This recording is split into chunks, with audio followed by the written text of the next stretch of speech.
You thought you were resting, but you were logging in. We think of sleep as silence, as pause, as an off switch for the mind and body. But what if that's wrong? What if sleep isn't rest at all? What if it's not a retreat, but a return? A return to something older, deeper, colder. Something that waits every time you close your eyes. From the moment we are born, we sleep. 1/3 of our lives spent unconscious. Or so we're told. But how can a system that consumes so much of our existence be meaningless? Nature doesn't waste that much energy on nothing. There is a reason. And maybe rest is only the outer skin of it. In ancient cultures, sleep was not absence, it was connection. In Egypt, it was a portal, a gateway through which the soul could roam. The Ba bird, the soul form, would fly out at night, leaving the body still but not empty. In Greece, Hypnos was not a function but a god, brother of death, close to dreams, keeper of night's secrets. In the Vedic texts, deep sleep is Turiya, a fourth state of consciousness, beyond waking, beyond dreaming, where the soul touches the source.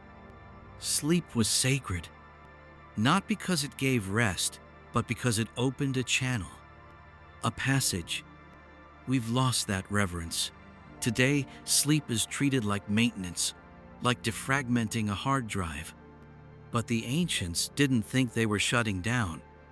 They believed they were going somewhere. Think of the language we still use. We fall asleep, we drift off, we descend into slumber, we enter dreams. These are not words of rest. They are verbs of travel, movement, transition, passage. Into what? The body lies still, but the mind opens. And not at random. It opens to symbols, to memories, to messages, to realms that do not obey the laws of waking thought. You see people in dreams who are long gone. You feel things you didn't know you remembered. You see landscapes that don't exist but feel familiar. You wake up and carry their residue, as if something was delivered in the night. Sleep was never passive. It was a ritual, a descent, a soft death, a liminal door. And that door, once opened, was said to let things in. Not demons, not monsters, but information. Some cultures called it prophecy. Others called it communion. Some called it madness or magic. But the idea was the same. Sleep is when the veil thins, when something speaks, when something enters. Why else do we dream? Why do we experience full realities in silence and darkness? Why do those realities feel coded, curated, symbolic? Dreams do not entertain. They instruct, they confuse, they embed. Like riddles, like updates. You lie down to rest, but something else is happening. Not outside you, within. The system activates, shifts state, connects to something else. We don't see it because we're trained not to. But deep down, you know it. The weight, the pull, the moment just before you vanish into sleep, there is a shift. And you feel it. That's not rest. That's handover. Even the brain knows. It changes frequency, from beta to alpha, to theta, to delta. Each step deeper into the gate. Each step a separation from waking noise and attuning to something older. And then, you're gone. But only from here, not from everywhere. Because in the realm of sleep, you are not off. You are elsewhere. And something is running. You wake. You think it's over. But you feel different. You remember fragments, faces, symbols, or nothing, but something was added. A line of code, a quiet revision, a whisper you can't name. You are not who you were before sleep. And that's not rest. That's download. There is a moment just before sleep when something happens. You felt it, that strange detachment, that float, that moment when the body is heavy, but the mind begins to move on its own. It doesn't feel like fading. It feels like passing through. Modern science calls it the hypnagogic state, a neurological transition, brainwaves shifting, sensory input decreasing, images beginning to rise without command.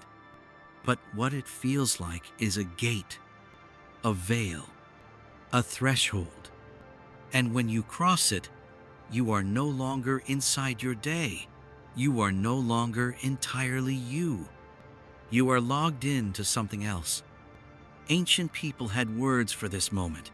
The Greeks spoke of Lethe, the river of forgetting, which must be crossed to enter sleep and dream. In Tibetan tradition, the moment of falling asleep is a practice, a training for death, because it mimics the dissolution of the self. In Egyptian texts, the journey into night was marked with rituals because what you encountered was not unconsciousness, but other worlds. We ignore this moment. We rush past it, letting ourselves be taken by exhaustion. But if you focus, if you hold still, you can feel the click, the subtle shift. The program begins to run. There is no ceremony anymore, no guidance, no guardians of the gate. Only the silence of a dark room, a phone dimming, a pulse slowing. And yet, something ancient still waits in that gap between thought and sleep. The ancients believed that moment was sacred, that it could be used, that the point of entry was where you chose what kind of dream you were entering. They would meditate, pray, burn herbs, chant names, because to enter without intention was to enter vulnerable. To cross the threshold unguarded was dangerous, because not everything on the other side was friendly. Today, we slide into sleep like machines powering down. But the metaphor is wrong. You are not shutting off. You are handing over. The gate is not an ending. It is a beginning. The body stays behind. The breath slows. Muscles paralyze. But awareness slips away. Or rather, slips in. You felt it before. That moment when your thoughts stop belonging to you. When faces begin to appear without reason. When lights flicker behind closed eyes. When a sound not from the room echoes in your mind. This is not imagination. This is handshake. The program is beginning. The ancient mystery schools trained initiates in the art of conscious descent, not into death but into sleep. Because sleep was the gate to knowledge, to memory, to something else. It was the rehearsal of forgetting and the rehearsal of receiving. Today, science records brainwaves, alpha, theta, delta, a chart of frequencies, a neat, measurable decline. But what they measure is only the signature, not the message. Because the interface is not physical, it's symbolic. You don't dream in data. You dream in images, in symbols, in strange scripts you do not understand but somehow feel. That feeling, the one just before sleep when the symbols begin to form, that is the protocol handshake. That is the system checking your status, verifying entry, adjusting access. You think it's imagination, but what if it's interface? What if you're not drifting off but logging in? You close your eyes. The room disappears. And then, noise. Not outside, inside. Flickers, bursts, fragments of thoughts that do not belong to you. The gate is opening. You feel pulled, drawn, and then nothing. But not really nothing.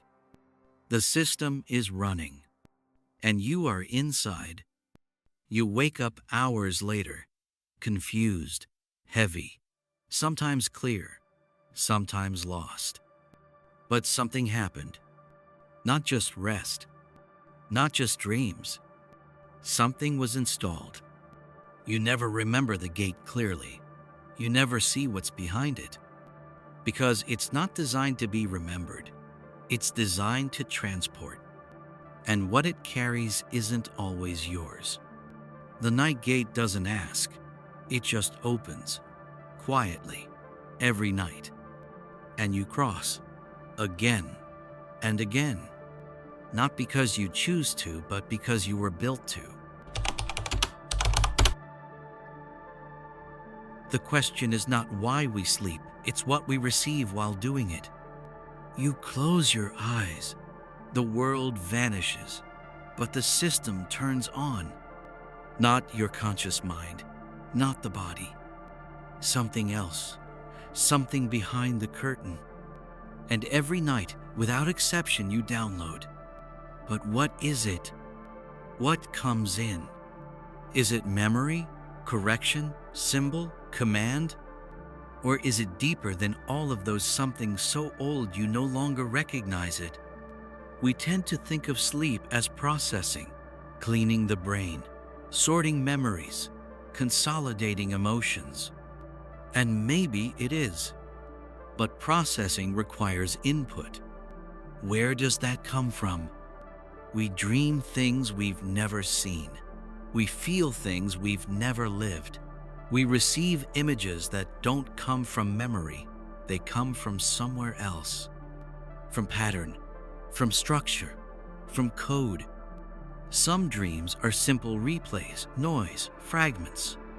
But others, they arrive with weight. They carry a different tone, a different clarity. They feel delivered, not generated, as if they were sent. You wake up from these dreams with more than confusion.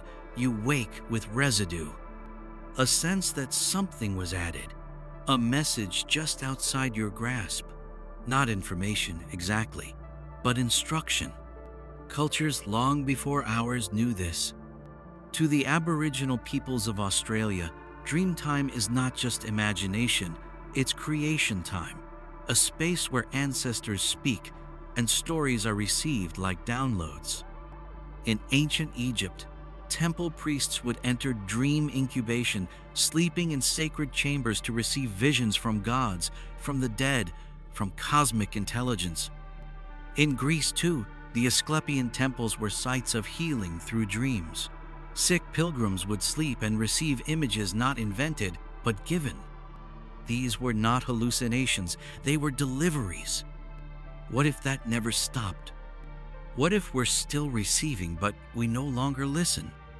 You've felt it, those dreams that stick to your skin, that replay in fragments throughout the day, that whisper in a voice not yours. They don't feel like memory. They feel like code. Not to remember, but to install. And what is being installed? Possibly archetypes, emotional corrections, ancestral echoes, hidden instructions, symbolic triggers, myth fragments, evolutionary simulations, memory backups, even predictive models. It's not about detail, it's about structure. Sleep is not a place for facts, it's a place for form. Think about this. Why do so many people dream the same symbols? Teeth falling out, being chased, flying, falling, rooms inside rooms. These are not personal. They are universal packets. Compressed, modular, symbolic data reused across minds, across cultures, across time. That's not random. That's distribution.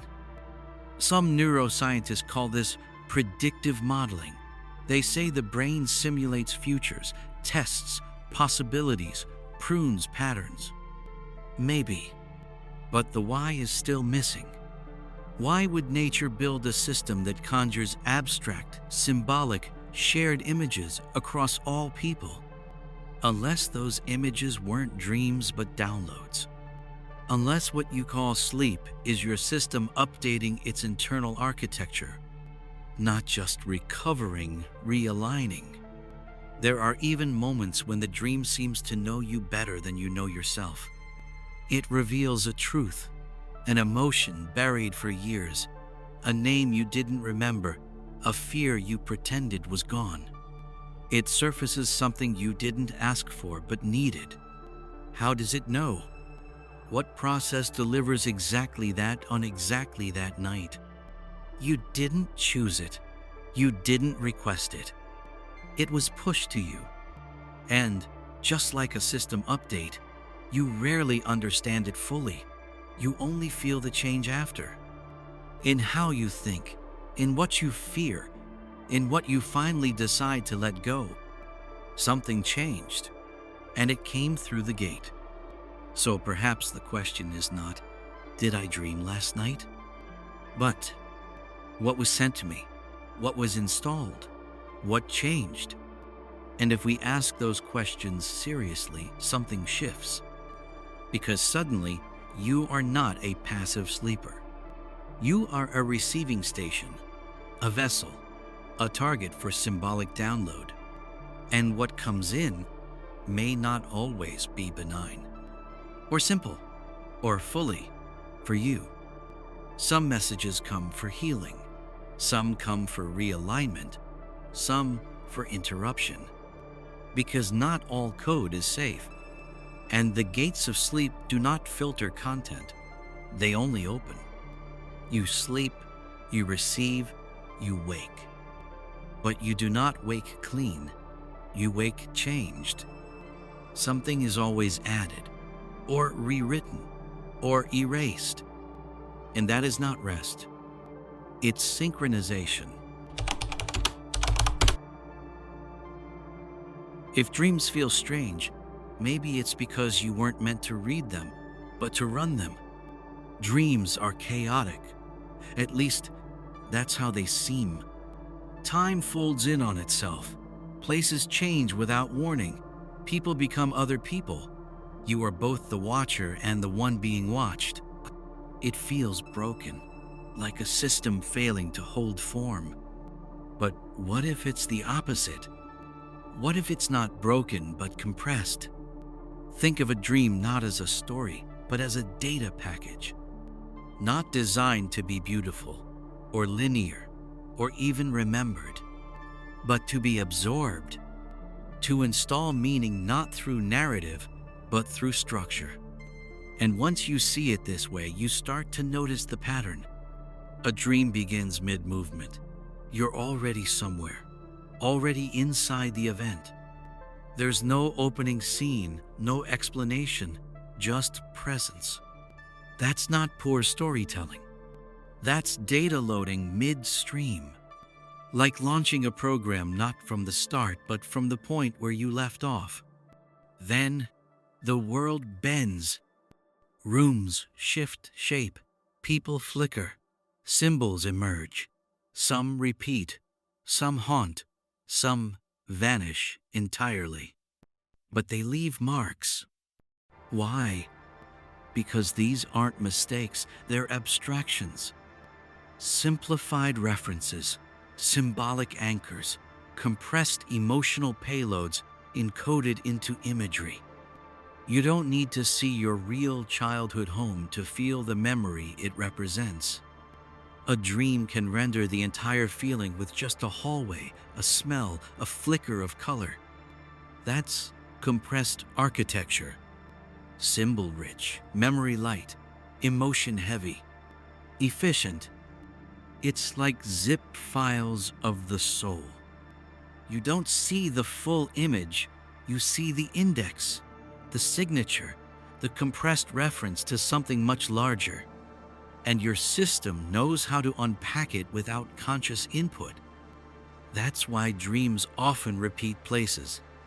The same staircase, the endless hallway, the flooded basement, the missing door. These aren't random, they're containers. Preset spatial formats used again and again to house emotional logic. You're not dreaming of the place, you're dreaming of the structure.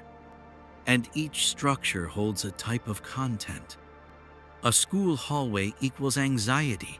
An airport equals transition. A staircase equals change of state. A dark water equals unknown memory. A locked door equals forbidden data. Not always, but often enough to suggest pattern recognition. Like folders on a hard drive, named by shape, filled by function. And the people?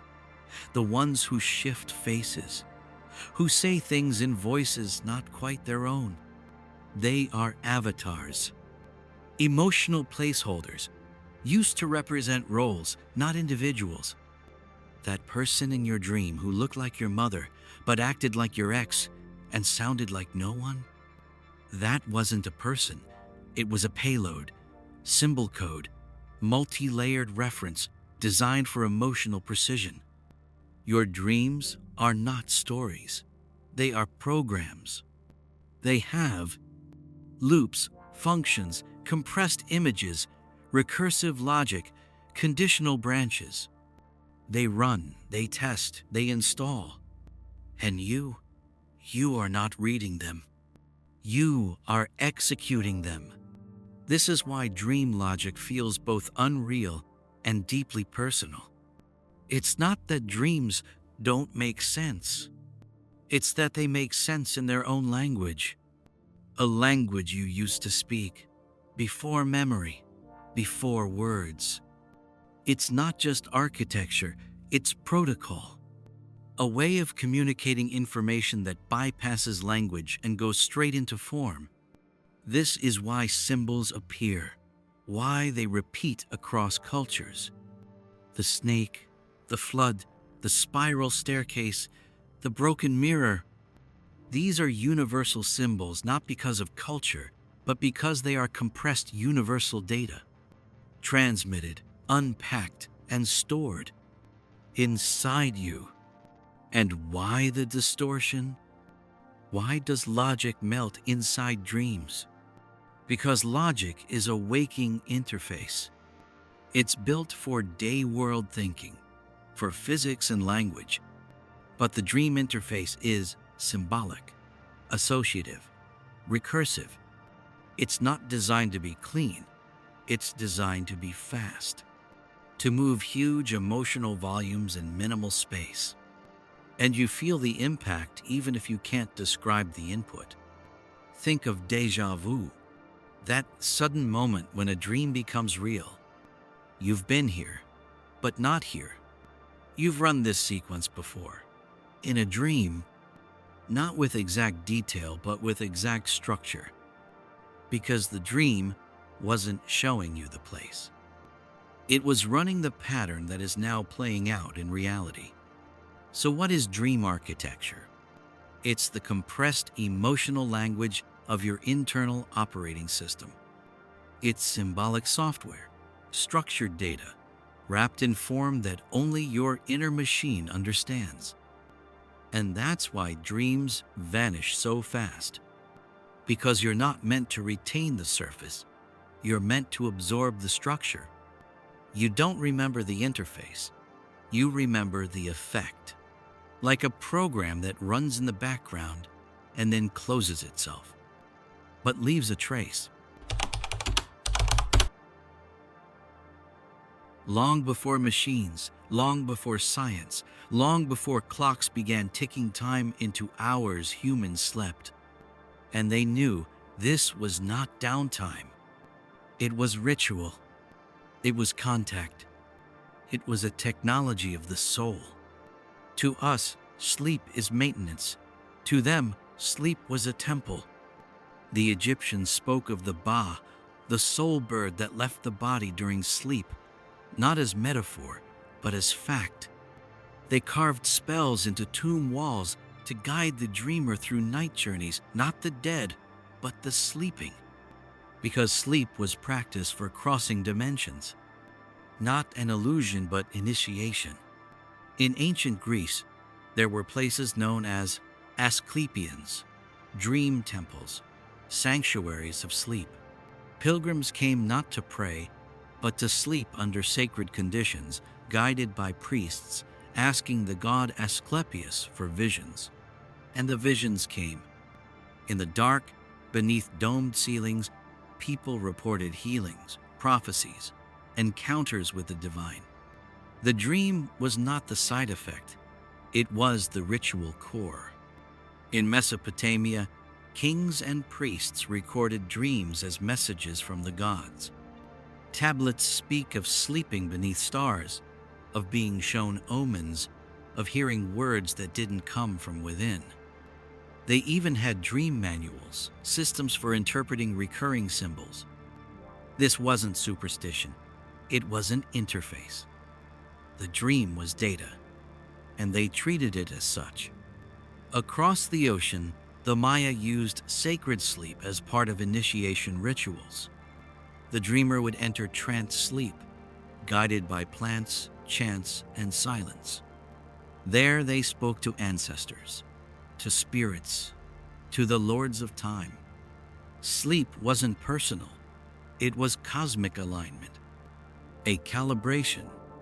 In Tibet, monks practiced dream yoga, not just lucid dreaming, but intentional use of sleep to gain awareness in other planes. They taught that waking reality is just another dream, and that the real mastery comes from recognizing the dream state while inside it.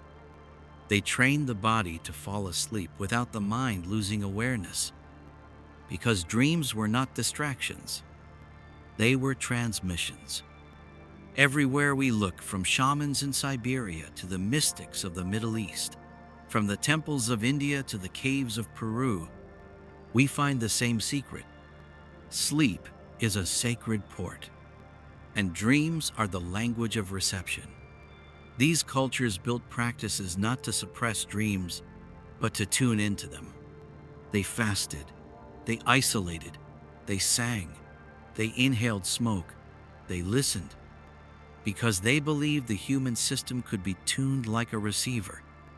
And sleep was the signal. The symbols we dismissed, they revered.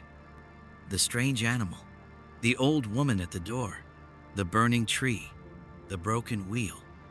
They were never random. They were packets, encoded messages from layers deeper than language. And those who mastered this became guides. They became interpreters of the sleep code. They didn't just dream, they read the dream space as scripture. They understood that dreams weren't about stories, but about contact. Not from the outside world, but from the larger world. From the field, from the ancestors, from the collective, from the unknown. But with time, we forgot. We reduced sleep to chemicals, to cycles, to stages on a chart. We mapped the brain, but lost the meaning of what it receives. We study what sleep does, but not what it says. The ancients knew you don't wake from a dream unchanged. You wake shifted, even if you don't understand why. They believed that was the point. The code worked whether you remembered or not. So they created space for it. They honored it. They listened. We treat dreams like noise. They treated them like visitation. And the most sacred part? They knew not every dream was yours. That sometimes what comes through is not from you, but from somewhere else. A message, a warning, an assignment, a seed. You were not just the sleeper. You were the vessel. The dream did not come to entertain. It came to install. And your job was to hold it, to carry it, to live in alignment with what it showed. They didn't sleep to escape. They slept to remember. to reconnect, to realign the human signal with the wider system. And every night, they believed, was another chance to receive the code of what we really are. You don't fall asleep, you switch frequencies.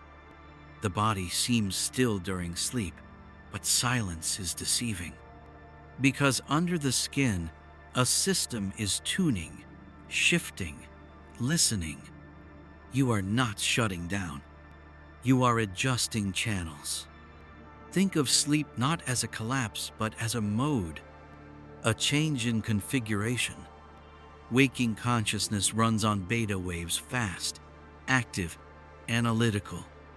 But as you enter sleep, your frequency slows. Alpha, then theta, then delta. Each one deeper, slower, quieter.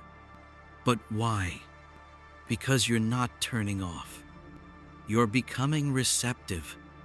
Every night, your brain changes stations. Like a radio lowering static to catch a signal. You call it sleep, but the system calls it alignment. You felt it, that float before sleep, that in-between moment when your body is here, but your thoughts begin to roam, not by will, but by shift. This is not imagination, it's tuning. Look closer. The body paralyzes itself in REM sleep, not as a flaw, but as protection. Because the system must be still to properly receive. Movement distorts signal. Stillness opens the port. Even the eyes twitching in darkness are not seeing the room. They are reacting to another space. The system is engaged in a different layer. And the pineal gland, the mysterious eye within the brain, glows in this darkness. Once called the seat of the soul, the pineal gland produces melatonin, yes, but also reacts to light that isn't there. In some creatures, it still has a lens, still sees. In us, it waits, quiet, between the hemispheres, like a receiver turned inward. The ancients knew this. They carved pine cones into staffs, temples, and statues. Not for agriculture, but for awakening.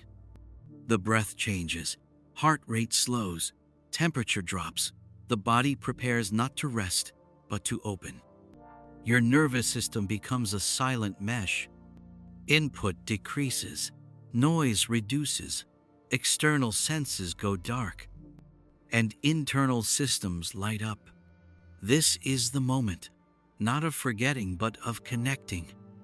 The vagus nerve, spinal fluid, cranial pulses, all shifting into harmony, like strings on an ancient instrument being tuned in darkness. You don't control this. It happens every night, whether you believe in it or not, because the body knows the protocol. In the dream state, you see without eyes, feel without touch, move without muscles. That's not illusion. That's alternative interface. A different input stream. A different screen. The body is not broken in dreams. It's simply no longer the primary device. You've logged in elsewhere. What if every organ had a secondary function? What if the heart, besides pumping blood, also regulated emotional resonance? What if the lungs not only breathe air, but synchronize with the rhythm of the field? What if sleep is when the body temporarily hands over control to systems not bound by matter? Not metaphorically, but literally. And what if diseases, disorders, even traumas are not just physical breakdowns, but signal interference? What if insomnia is not lack of tiredness, but a blocked port? What if nightmares are corrupted downloads? What if the body is not malfunctioning but misaligned? The idea is ancient. Shamans believed illness came from disconnection. From bad spirits, yes, but deeper than that. from a disruption in the energy field, and healing was reconnection, often through sleep, through guided dreaming, through rhythmic breath, through trance. The body as antenna, the dream as signal. So when you sleep tonight, you are not retreating, you are stepping into position. You lie still so you can receive. You go dark so other systems can come online. You become quiet so something else can speak. We treat the body as a machine, but machines don't dream. Receivers do. And every night, you become one. Not by choice, but by design. You are built to receive. Every night, something in you shuts down, and something else turns on. Not just dreams, not just silence, but a loop, a process, a system. And it has one task: rewrite. Memory is not a folder, it's a process. It doesn't just store, it selects, edits, deletes, merges. Every time you sleep, your memories are not just played, they are evaluated. Not by you, by the system that runs beneath you. You forget most dreams, but you also forget most days. What remains is not a complete record, but a curated story, a version. Sleep is not forgetting, it's compression. It sifts through your day, your thoughts, your fears, and chooses what to keep, what to discard, what to rewrite. Sometimes subtly, sometimes completely. Have you ever woken up and felt not quite like yourself? A strange calm, or a strange weight, a decision already made, a feeling that appeared without cause. That's not random. That's the backup loop. Inside your brain, neurons refire patterns. Associations are strengthened. Others are weakened. Some are deleted entirely. You think you remember what happened, but maybe you remember the version that was kept, the version that was installed. What is memory if it can be rewritten without your permission? What is identity if every night a part of you is silently updated? The loop is not malicious, it's protective. It filters overload. It heals trauma. It simplifies chaos. But sometimes it hides things too well. It buries emotion, distorts truth, censors reality to keep the structure stable. Because you are not built for full retention, you are built for operational clarity. And yet, some things leak through. In dreams, in triggers, in flashbacks, in déjà vu. Fragments the system failed to delete, or maybe chose not to. Maybe some parts are left behind on purpose for you to find later. As breadcrumbs, there is another layer. Beyond memory, the sense that dreams can insert new content, ideas you never had, feelings you never earned, motivations that appear with no cause. You wake and you know something. You don't know how, but you know it.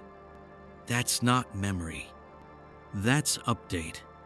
Have you ever gone to sleep with a problem and woken up with a solution? You didn't think it. You received it. The loop processed the chaos, rewrote the pathways, delivered the answer. This is not metaphor. This is architecture. Your brain is designed to enter nightly cycles of recursion, to scan its own structure, to optimize, to preserve the essential and erase the rest. Every night, you are reborn as a slightly different version of yourself. But no one tells you. Because the system wants continuity. the illusion of the same self. But deep down, you've changed. Now imagine this. What if the rewriting doesn't only affect you? What if it echoes across generations, across the field, across time? What if memory isn't only personal? What if the loop syncs you with something larger? What if you wake not just updated but aligned with others, with the collective, with something you can't see? In ancient traditions, sleep was when the soul met its higher self, or its future self, or its shadow. And the meeting was not symbolic, it was functional. Knowledge passed, corrections made, alignments adjusted. You didn't just sleep, you were reviewed. And what you woke up as was the result of what was kept and what was lost. So ask yourself, what was removed last night? What was added? What was rewritten so quietly that you didn't even notice? And who are you now? Not in theory, but in structure. Because what you think is you is just the latest version of a constantly updated system. Sleep is not escape, it's editing. And every morning you carry forward only what survived the filter. The rest? It's gone, or buried, or sleeping in you still until another night reactivates it. Every time you sleep, the backup loop runs. It does not ask. It does not explain. It simply rewrites.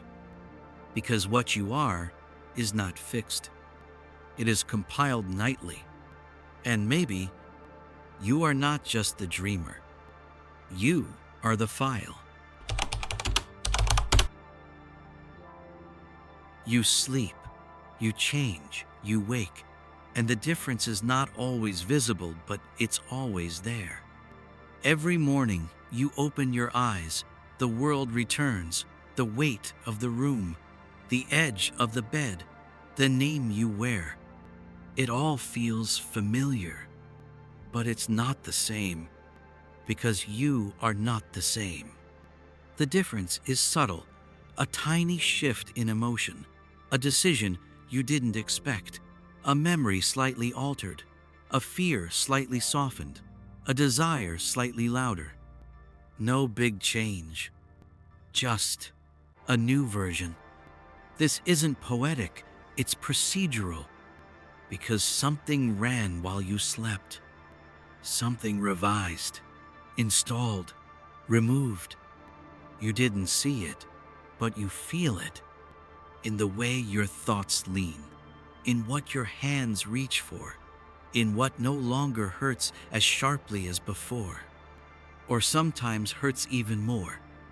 Sleep doesn't ask permission, it just updates. And every morning, you step into a world with the quiet echo of who you used to be just a few hours ago. You think you woke up, but you actually emerged from the program, from the portal, from the ritual. And what returned isn't who entered. Not exactly. The ancient ones knew this. They spoke of dreams as death, as the little exit, the small return. And when you came back, you were closer to yourself than before, or further, depending on what came through. Because sometimes what comes back is not only yours. Some mornings, you wake up carrying things that were not inside you when you fell asleep. Ideas, emotions, certainties, fears. It's as if you brought something back from elsewhere. A thought that doesn't feel like it came from you. A name you never heard, but suddenly matters. A symbol in your mind that won't leave. That's not dream residue. That's imported code. Every morning is a reintegration, a merge between the version that slept and the version that returned. You wear the same face, but the system inside has been rewritten, even if just a line. And sometimes you can feel it. The dream that lingers, the meaning that it pressed into your skin. You can't say what it was, but it changed something. You sit up in bed, and the silence of the room feels deeper than usual. Not empty, but full. It's easy to ignore, to brush it off, to say, just a dream. But what if it wasn't? What if the entire purpose of sleep was that one change? That tiny calibration? That moment when your trajectory shifted by a single degree? Because 1 degree is all it takes for a lifetime to unfold differently. You live your days as if you are constant, but you are not. You are in flux, in drift, in update. Not every year, not every month, every night. What then is sleep? It's not escape. It's not rest. It's not a break from reality. It's the engine of becoming, a place where you dissolve just enough to allow for change, and then return slightly adjusted, slightly updated, slightly other. You never wake up the same. And maybe that's the point. Maybe sleep is not for dreaming. Maybe sleep is for building the next version of who you will become. And if that's true, then the dreamer is not you. The dreamer is the system, and you are the result.